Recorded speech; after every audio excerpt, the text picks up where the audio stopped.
आज मैं आप लोगों को जो कहानी सुनाने जा रही हूँ उसका नाम है चालाक लोमड़ी। तो चलिए शुरू करते हैं। एक जंगल में बहुत सारे जानवर रहते थे। उसमें एक लोमड़ी भी थी। वो बहुत चालाक थी। रोनी लोमड़ी की चालाकियों से जंगल के सभी जानवर परेशान थे। सभी जानवर अपनी अपनी शिकायतें लेकर राजा बाघ सिंह के पास पहुँचे। राजा बाघ सिंह भी रोनी की चालाकी को जानने व परखने के लिए उत्सुक हो उठे।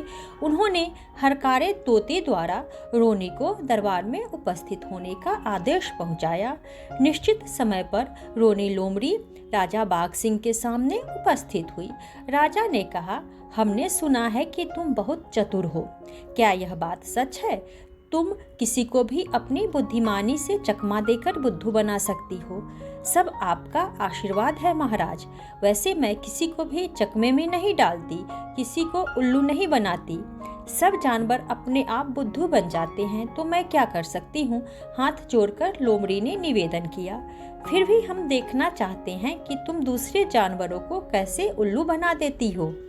राजा बाघ सिंह ने कहा, आप तो हमारे अन्नदाता हैं महाराज। भला आपको कोई चकमा कैसे दे सकता है? फिर भी आपका आदेश मेरे सिर माथे। मैं आपके आदेश का पालन करूंगी, लेकिन इस समय मैं कोई करतब नहीं दिखा सकती। मजबूर हूँ महाराज। असल में महाराज, मेरे पास दो तरह की अकल है। मेरे पास एक तो सामान्य बुद्धि है जिससे मैं अपना जीवन यापन करती हूँ, अपनी रक्षा भी करती हूँ। दूसरी वह जिसे मैं चकमा देने के काम में लाती हूँ। यहाँ आते समय मुझे यह मालूम नहीं था कि मुझे दूसरी अकल का प्रयोग करना पड़ेगा, इसलिए मैं उसे साथ लेकर नहीं आई। यदि आपकी आज्ञा हो तो मैं घर जाकर अपनी दूसरी अकल ले आऊं। रोनी लोमड़ी के इस कथन पर सभी जानवरों को बड़ा आश्चर्य हुआ। उस दिन पहली बार उनको यह पता चला कि रोनी के पास दो अकलें हैं। दूसरी अकल की बात सुनकर राजा बाघ सिंह को भी उत्सुकता हुई। उन्होंने रोनी लोमड़ी को तुरंत घर जाकर दूसरी अकल लाने की आज्ञा दी। आज्ञा पाते ही रोनी बड़ी तेजी से दरबार से बाहर निकल गई, लेकिन जब उसकी प्रतीक्षा करते करते काफ़ी समय हो गया तो राजा बाघ सिंह ने हरकारे तोते को फिर उसके घर भेजा। हरकारे ने लौटकर बताया कि रोनी लोमड़ी घर पर नहीं मिली। राजा बाघ सिंह को बड़ा क्रोध आया। उन्होंने महामंत्री जीताराम को आदेश दिया कि अगले दिन किसी भी तरह उस धूर्त लोमड़ी को उनके पास लाया जाए। अगले दिन रोनी को राजा के सामने पेश किया गया। रोनी लोमड़ी, तुमने हमें धोखा दिया। तुम दूसरी अकल लाने के बहाने झूठ बोलकर यहाँ से चली गई। हम सब यहाँ तुम्हारी प्रतीक्षा करते रहे। इसके लिए तुम्हें कड़े से कड़ा दंड भुगतना पड़ेगा। बाघ सिंह ने क्रोध में उफनते हुए कहा।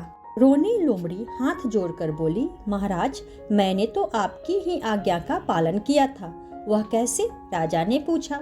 रोनी लोमड़ी ने उत्तर दिया, महाराज, आप ही ने तो कल मुझे अपनी चतुराई दिखाने के लिए आदेश दिया था।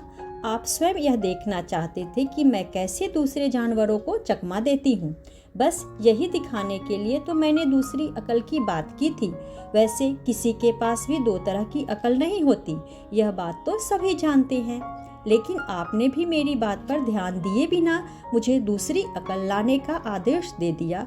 तब मैं क्या करती? अब आप ही बताइए कि मैं किसी को चकमा कहाँ देती हूँ, बस अपना दिमागी पेंच लगाती हूँ। रोनी लोमड़ी की इस बात को सुनकर बाघ सिंह जोर जोर से हंसने लगे और उनके साथ वहाँ उपस्थित सभी जानवर भी हंसने लगे। अगर आप लोगों को यह कहानी पसंद आए तो वीडियो को लाइक करें और चैनल को सब्सक्राइब करें।